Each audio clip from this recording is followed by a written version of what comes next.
Today, people see more than hear you. So they see you and judge you, who you are, what you do. Three V's for confidence. One is visual confidence, verbal confidence, vocal confidence. Because what happens, verbal confidence might be just a written one, like a good novel writer. If a human is open, then you're saying They can do anything. Yeah. once they can paint. Yeah. But the problem is that they're thinking like once they're really overdone, they go to a discotheque and they dance. And then they think when there's really a lot of stress, they go to mandala art and do some mandala art.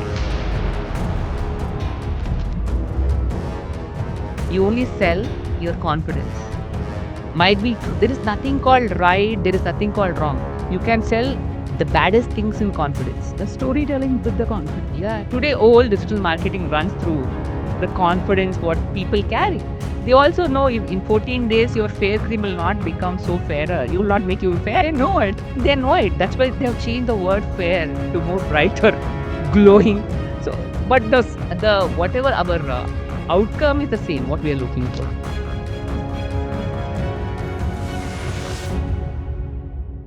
A new day, a new conversation.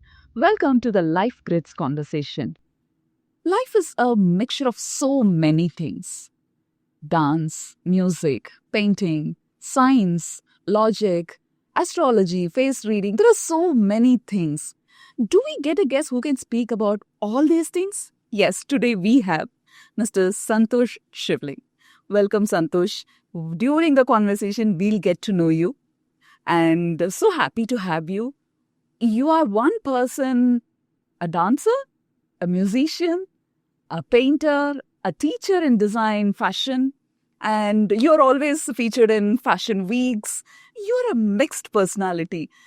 In overall, when I just tried reading about you, I realized you respect body, the body language, its originality. You see body as a tool of expression. Can we start a conversation from there? Yeah, of course. I always believe your identity starts from who you are, or your presence exactly, what we see, the body language.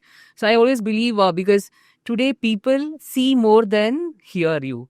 So they see you and judge you, who you are, what you do. It's all about, see, because we have these jobs in India are uniform. You have a uniform, like for a police, for a doctor. We always have that whatever you wear resonates your body, your structure, like the way you reconstruct and revalue who you are. So it's an identity. The body is your identity, and how you present it makes a lot of difference. So when I'm not talking anything, I'm just sitting silently.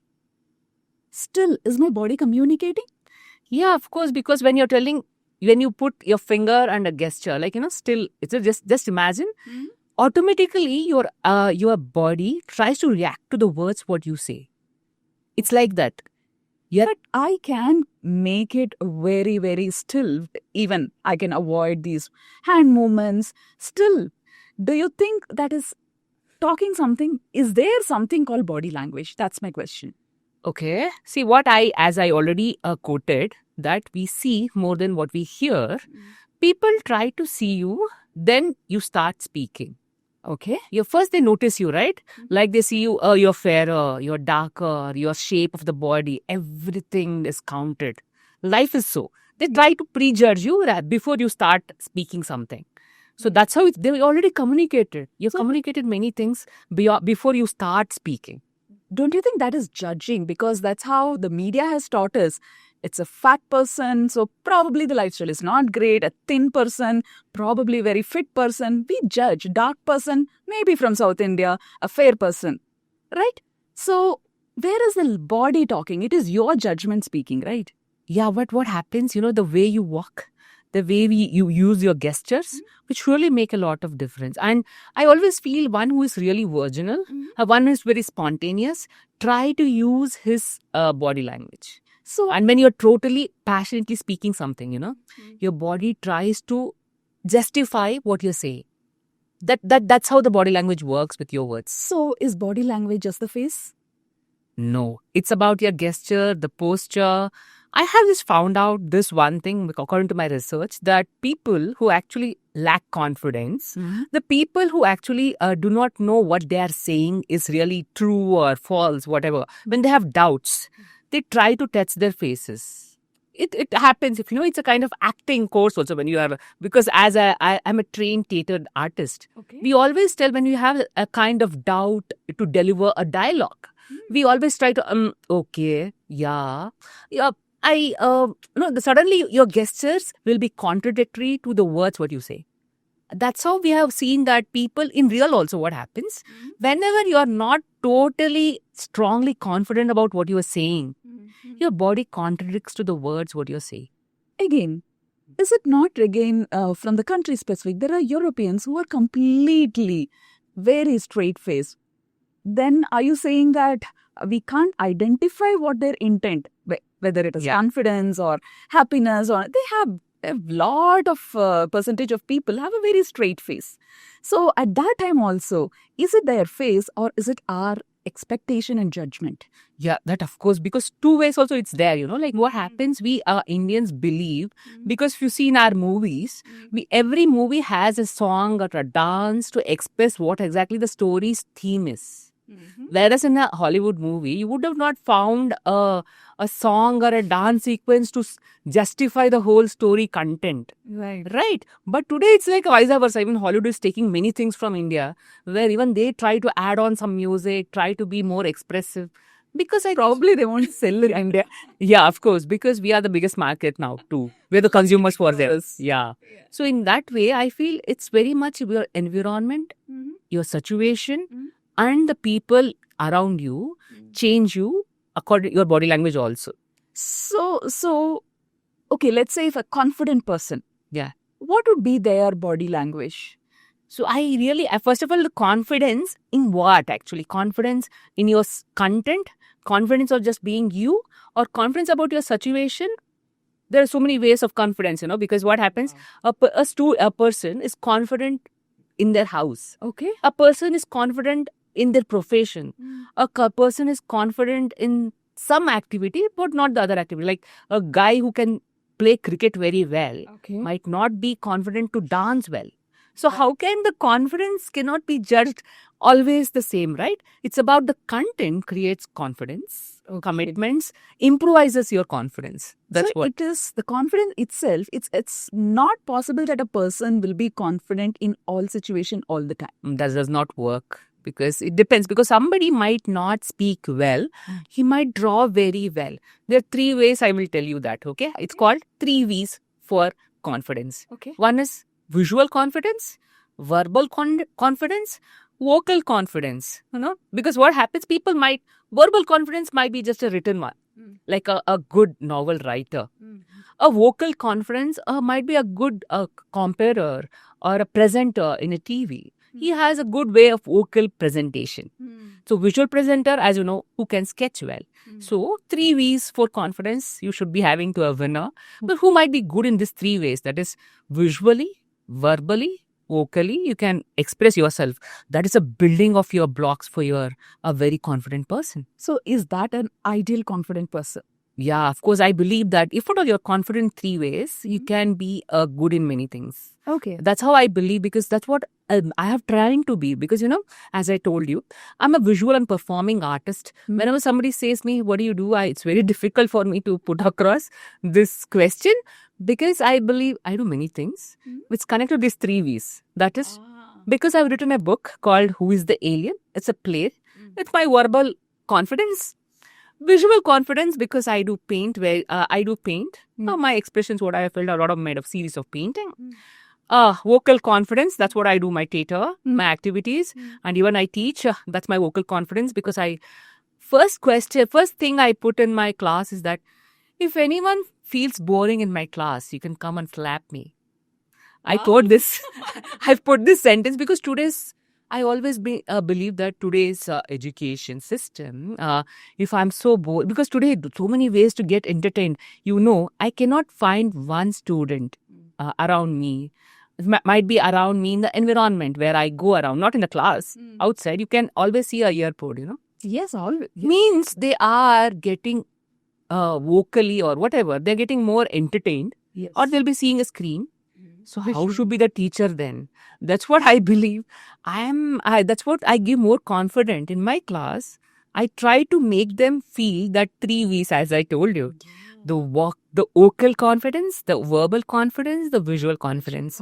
So this is the three things which I believe builds your persona to another level. If you can do it. As a theatre artist, how does that actually help you in doing the rest of all that you do?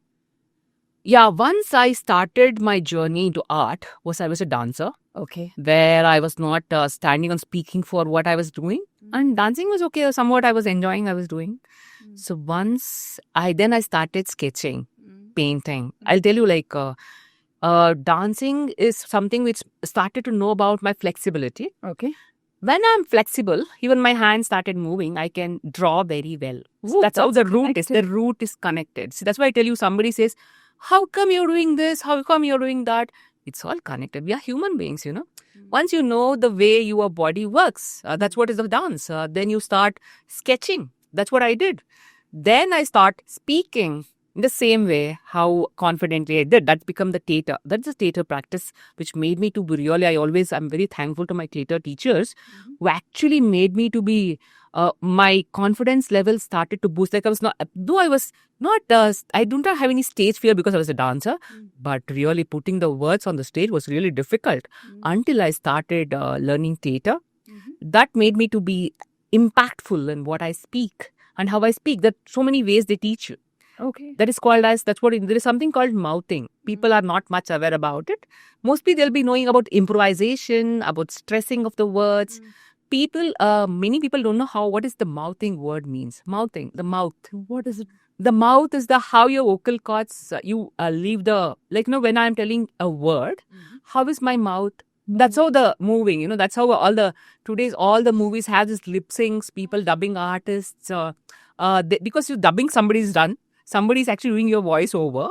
So your mouthing should be perfect as an actor. Right. Then only you can sing and sit any can do the voice over properly. Means you should know what exactly you are going to tell. The mouthing plays a key role.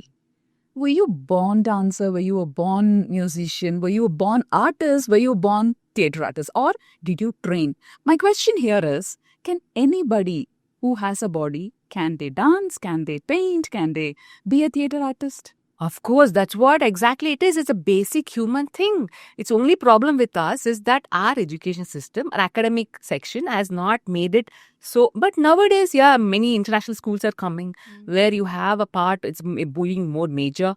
Like we don't have any class. Now we have this theatre classes, music classes, and then even painting as it's a drawing. But still, all these things are done and seen as hobby. There is a huge industry, big industry, but still, a very studious child or a family, mother, father would not aspire the child to be a dancer or thing. They'll say, okay, you enjoy your hobby. If it works, but please study. That's again one thing about, if you see the first standard class curriculum, how dance in it. So if you see curriculum, you have rhymes, no, to dance. So actually, the one is this. It's only interpretation of academics is different. How you teach. That's what. It's not the teacher. The teaching and learning is two different process. A teacher should be a good learner to make the students learn. Similarly, if a human is open, then you're saying they can do anything. They can do dance, they can paint. But the problem is that they're thinking it once they're very overdone, they go to a discotheque and they dance. And then they think when there's really a lot of stress, they'll go to mandala art and do some mandala art. Correct. The people are looking for a stress busters or all this, okay? If you are doing this already, you don't have stress at all, right? So you are always you are bringing with a problem, then you are finding a solution in these three things. But if at all you are doing this practice as a part of your life, there is no stress in life. That's what I believe. See, there is also a very famous person, Satyakam. He's he says, dance is something every human should do. But it is an art, it is a lot of formula, it is a lot of synchronized movement. Not that everybody can do that. And how you are also kind of reflecting the same thing, that every human should learn to dance, and rhymes is the beautiful way that you said. But still, dance is still seen art, theater. All these things are seen as a entertainment, not in the mainstream life. A doctor dancing. Today, reels, they're expected to dance and do things, but then still, do you think that is integrated and people still see this as a mainstream, which will change them as a person? So I believe now there is nothing called mainstream and the side stream. I think today it's all merging together because what I feel, I'll tell you what happened. Today, you know what happened? The culture, in our own culture, if you just imagine, marriage is one kind of ceremony where this a dance is an integral part today. You know, there is a Sangeet, you know. There's a section called Sangeet. Correct. And what happens to in the house also, now nowadays what's happening, they go for it just when they're traveling, they dance in the bus. Means dance somewhere, now it's actually catching up to be a part of lifestyle. Okay, now then we have Zumba. Zumba classes is nothing but half dance. Yes. You're making yourself fitness with the dance. So Yeah. dance somewhere, it's finding its way in life. We don't have, we have to figure it out. So what, there is nothing called mainstream. I actually totally don't disagree with mainstream. I cannot put across that way today. It's a part and parcel of life, I feel. And you're saying these things will help a human evolve. Yes. And how? It's a mode. See, dance, a mode of expression. This is a stress buster also, as I said you. So it makes you to see, if you become flexible, you'll be more confident about your body. Okay. Dance is a medium to make you flexible. But why dance? Why are you saying the flexibility can come from yoga or anything? But you and off late, dance is though it is considered only, you also said that when they go in a bus or when they party, it's not that everybody are dancing in a happy moment. Nobody does a jump and a dance when they win a contract or anything. They just say congratulations. It's still maintained, but only in the parties and other thing dance. Why, if dance is so important for a human, why is it not part of our everyday moment and everyday life and everyday milestones? See, it's again a choice. Choice what makes you to do what you want to do. Interest and choice is the two things which actually matters for anything. And dance is always connected to your mood swings, your moods. Mood is actually, because again, happiness quotient, you know. I believe that, again, dance can be a part of life or it can be life. Two ways you can think. Dance can be a part of life or dance can be life. You somehow connect it with Shiva Tandava also. The entire cosmos, according to our our belief system, is created from the dance. The cosmic dance. That's what Yes. we actually quoted. So somewhere this whole world, if you see, the earth is moving. So might be our walking also is a dance for the other world. Why don't you think in that way? Every moment in this world is a kind of gesture of dance, right? It's a part of dance. So dance it's happening. It's just that we are not noticing it. Just happening. Yeah, the way the perspective changes, Yes. then maybe our walk is a dance. Yes. Not that the dairy milk wala dance and you just go there. Yeah, it is always an expression of our It's a spontaneous expression which happens. You know, many gestures come as a dance. You know, it just happens. It just happens. And in theater, how does that help in everyday life?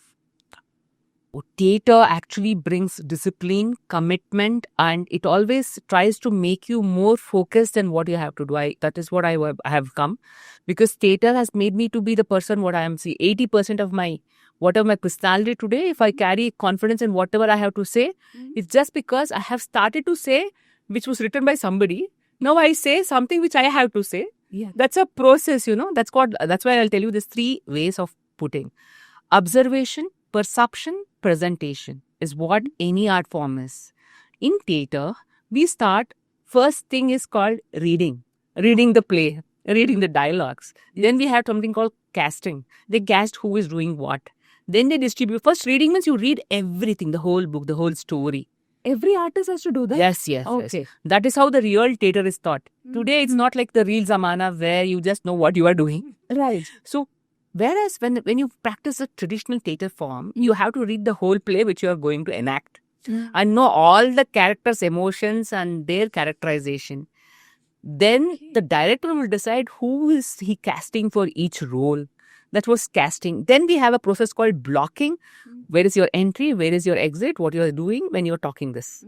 That's what is reading, casting, blocking. Then we start the rehearsals, exact rehearsals when so much happens. So though you're playing any character, Yeah. you would still know everybody's character, its emotions. Yes. Why is it needed? It's because when you are going to act, you're not acting only the dialogues what are written there, but the situations what's happening in the play. So the problem with today's actors, because it's not like theater's a different thing. And when it comes to a movie, it's a different thing because theater is a actor's medium. Okay. Whereas films is a director's medium because the director has to know that's it. Actors do not have to know the whole story at all. That's how if you're doing an acting in a serial, because I did 2 serials. Okay. I really don't know what's happening in the other way or like what is the end of this episode. We'll really not know. We just know what is my role at that moment. So difficult to motivate. Whereas when it is theater, we know the whole story, content and everything. And here it's a challenge for the actor because he has to not just tell his dialogue, but he also know the situation and what is the next dialogue of that actor who is going to have contradictory to this. And since it's live, there might be some There is no retake. That makes you to be more perfectionist in life. Theater builds you that, the persona to be perfect in what you do. Oh, that's why whenever I don't as a teacher, I have learned this from theater that your class is always a first class for the new student. Yes. But for a teacher, it's the 100th class or 20th class or 19th class because he'll be teaching from past 5-6 years. Correct. The same subject. He might be he might have mastered it. For the student, it's a first class. Yes. So how much passion the teacher should teach so that the student who is just joined should listen to same pursue and receive in the same passion. So theater has made me to do that. No, that's what I said you that first dialogue already. So come and slap me if I'm not so accurate or not so entertaining as you want it to. So even if it is the same subject, teaching for the nth time, 100th time, zillionth time, yes, you need to add that life into it and make it more relevant to that day. So many things we are studying long, it's all happened, it's all happened and dusted because I teach history of design in my college. So what happens, it's the same thing I'm telling the Greeks, the Romans come to the Mughals, the Mauryas, Guptas or anything Vijayanagara Empire. The same thing I'm telling. But what I try to tell them is the relevancy of it. Why we have to know this, what that we can take it and what can we rechange and rethink or reconsider for a better life. How much is voice important in body language? Voice. What matters to be, people will listen to you not because of your voice only it is. Because how much interesting you sound, how much confident you sound, how much impactful can be your words, it's only because of your voice. Because I've seen many people, first exercise what I do in my class is I just tell you, please introduce yourself. Yeah. Each one just has to say their name. Okay. In that I can find out how many people are confident, how many people are really not confident, how many people really like themselves or they're not having self-love. How do you find that? Yeah, of course, when they tell their name, they give some examples like, okay, let me say, I'm Kritika. So when you sound so low, means you're not confident to be Kritika. I am Kritika. So that makes you more, I feel at least, your presence, I feel, okay, means you're proud of being Kritika. That the proudness comes in your voice. It comes. But it is again like we just discussed in just a few minutes. It's about your perception. Perception plus maybe I had a fight in the morning and then that it's not. I already told you situational confidence. Situational confidence. It's always like that. Maybe the student who came maybe had a bad journey or something, so she didn't want or they'd introduced in a very low tone. Now for this I always tell them, you have to be yourself at any situation. That's what makes you to be you. That is what makes you to be the unique person whom can be more confident in life. That is very philosophical, no? You be you. I should know who I am. Isn't that a who am I question? Yeah, that's quite, see again, it's just like a water. Imagine, I always believe every human being is just like a water. he's just flowing. I always feel water when it is stagnant, it becomes dusty, it's become dirty. But the flowing water has more value than the water which is being there stuck in some place. Same when a human being is more active, when human being is more knowledgeable, when human being is more learning, more things, he'll be more confident about who is he. Again, the word confidence is what comes under in every kind Yeah. of thing. You know, whether it is in a class, whether it is in an office setup, or it's just like this kind of a We look for it, right? People look for it. Actually, if at all I want to buy something, today it's about, if you think about commercial structures of life, because you only sell your confidence. Might be true. There is nothing called right, there is nothing called wrong. You can sell the baddest things in confidence. the storytelling with the confidence. Yeah, Whatever today all digital marketing runs through the confidence what people carry. They also know if in 14 days your fair cream will not become so fairer. You will not make you fair. They know it. They know it. That's why they've changed the word fair to more brighter, Yeah. glowing. Yes. But the whatever our outcome is the same, what we are looking for. So, with all these points that we spoke, we've created a kind of a persona for a person, for ourselves, and also the person we are interacting. How do you know that persona is real or fake? Once you're not comfortable about what you are, might be imagine I'm trying to act to be good to you, or I am not being more open to what I say. See what happens, the persona and confidence are two things what you are telling me. You know, confidence is something very within me, and the presence or the persona is what people see. Yes. Right? And when you carry confidence only, you can project your presence to be more stronger. It's like from anything which starts within you will surely reach outside. There is a formula, right? Act as if. Yeah. Act as if you're confident. Okay, I have one line. It's called "fake it until you make it." Exactly. Yeah, that's true. Again, I'm not telling because as a kid, you know, our learning was like that. You know, if you want to stand straight, practice to be straight yourself. Yes. If you want to walk, then you start running. So your confidence is nothing but it's a practice for your persona. Oh, that's an interesting way. You're saying it's a practice. You just have to be practicing to tell even a good lie one day and try to implement that lie in your life. Might be, let me imagine, I am good looking. There are two. Good looking is a very nice word in English, you know, because everyone wants to look good. If somebody said me, I am very seeing good person. English has a very nice, there's two difference, okay? Looking and seeing. Looking is something that I want to project to the others. And seeing is what I research and know about the world once. Yeah. You have to see things well to look good. Yes. That's a formula. Because whenever I start a conversation to somebody, like in a group, when I go for a workshop or I'm teaching, I first see who are my students. Then I look to be good teacher to them. Yeah. That's how I put it across. That's a part of data. That's a part of data. And even dance also. Okay. Both way we start practicing, right? That's what we are actually seeing. The script. Yes. Reading the script, seeing it, no? Seeing the character, visualizing it inside. Then we're bringing up how the character should look. The look test, we tell, no, in the films they say it has a look test. Look test. Because director has seen how the character should look. The look has been implemented on the actor. Good looking and good seeing. Wow, that is something which is going to stay with me for a long time. Yeah. We have to find out that difference. When we go for a window shopping, they are finding to look good for us. Yes. Something, right? Any product. Yeah. So that's why I always tell that you should have a good you should have incited yourself very well. Okay.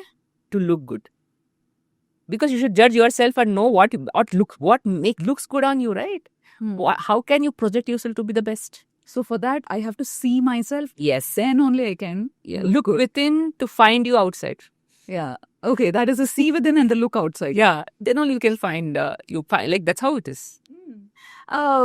Again, now we are talking about people who are extroverts, who can express themselves. Introverts is a big category. We know who introvert is.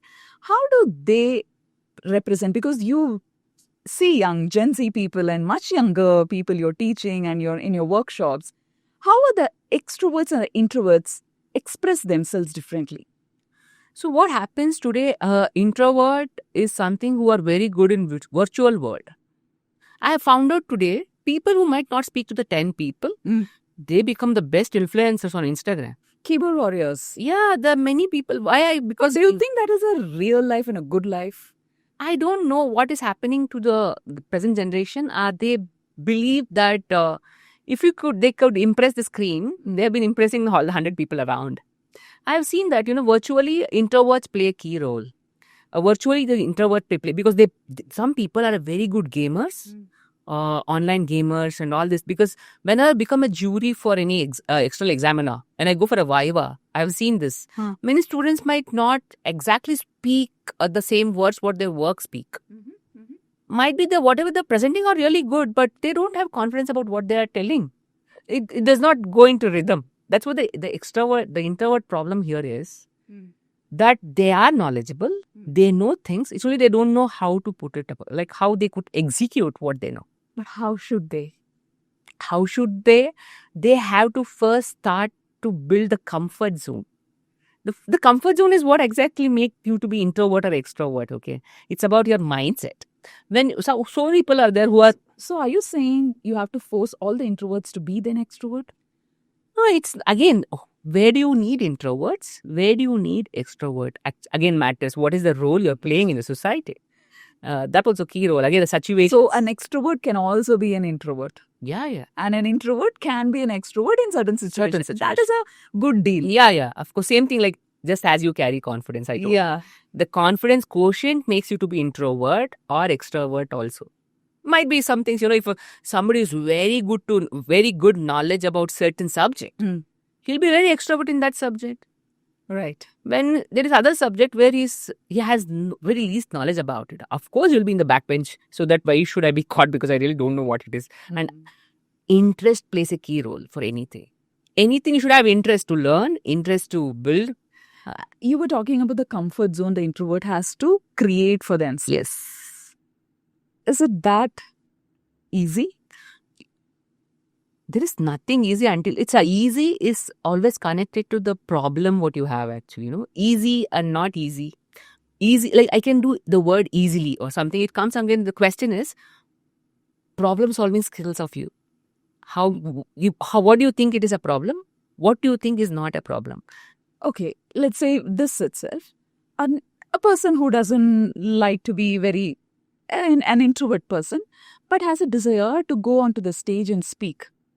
How does this person change using art? Let's say this person sings or dances or something, but then he doesn't want to do it in front of 10 people. Yeah. That's what, as now today we have this virtual world. You start doing it once. Once you start doing it 1%, 2%, in front of 3 people, in front of 10 people, it's a gradual. It's not again, suddenly we cannot push somebody to do it something easily fast. But then when I think, I'm not too sure, I'm not a therapist or not from psychology background, but then we worry about the validation, right? See, doing it in front of others, why am I not doing? Because I'm just worried about the comments, the judgments, the perceptions, what will you think of me, all these things. Beyond this, creating a comfort zone, do you think this is a really a long game?